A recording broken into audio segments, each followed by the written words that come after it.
Well, hello and happy weekend all. I hope everyone is off to a wonderful, positive start for the weekend and enjoying a little time down. Today, I would like to talk about a very Buddhist topic known as Nirvana. And no, I'm not talking about the grunge band from the 90s.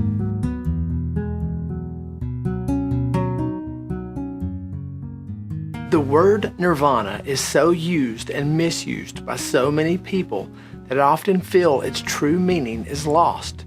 The word has been adopted to mean bliss or tranquility. Nirvana also is the name of a famous American grunge band, as well as one of many consumer products from bottled water to perfume. But what is nirvana, really? And how does it fit into Buddhism? In the spiritual definition, Nirvana, or nibbana in Pali, is an ancient Sanskrit word that means something like to extinguish, with the connotation of extinguishing a flame. This more literal meaning has caused many to assume that the goal of Buddhism is to obliterate oneself, but that's not at all what Buddhism or Nirvana are really about. The liberation really entails extinguishing the condition of samsara, the suffering of dukkha. Samsara is usually defined as the cycle of birth, death, and rebirth. Although in Buddhism, this is not the same as the rebirth of discrete souls as it is in Hinduism, but rather a rebirth of karmic tendencies. Nirvana is also said to be liberation from this cycle and from dukkha, the stress, despair, and dissatisfaction of life. In his first teaching after his enlightenment, the Buddha preached the Four Noble Truths. Basically, the truths explain why life stresses and disappoints us. The Buddha also gave us the remedy and the path to liberation, which is the Noble Eightfold Path. Buddhism, then, is not so much a belief system as it is a practice that enables us to embrace life and stop struggling. So once we're liberated, what happens next? The various schools of Buddhism understand nirvana in different ways, but they generally agree that nirvana is not a place. It is more like a state of existence. However, the Buddha also said that anything we might say or imagine about nirvana will be wrong because it is utterly different from our ordinary existence. Nirvana is beyond space, time, definition, and so cannot be adequately described. The simplest way we can understand this is to say that it can only be experienced.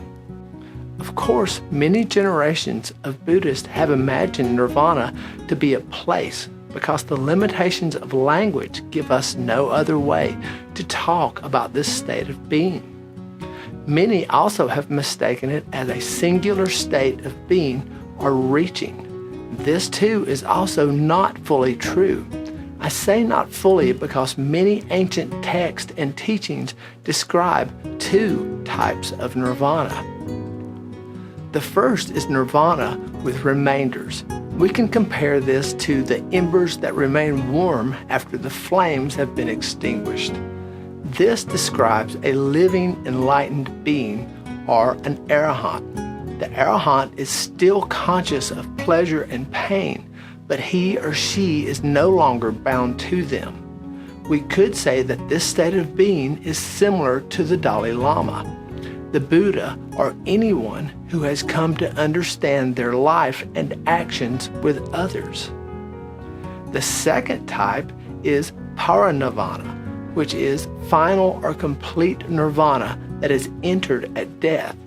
Now our metaphoric embers are cool. The Buddha taught that this state is neither existence, because that which cannot be said to exist is limited in time and space, nor non-existence.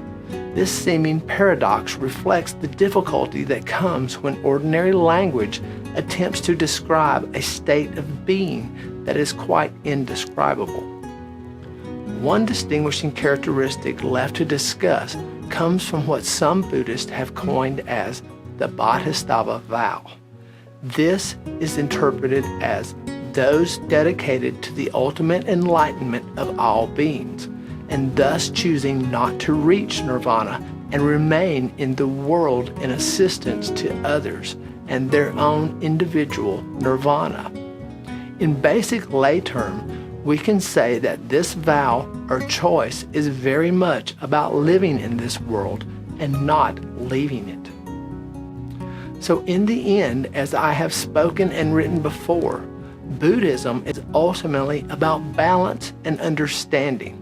This is true of the concept of nirvana. We can't reach varying stages of nirvana.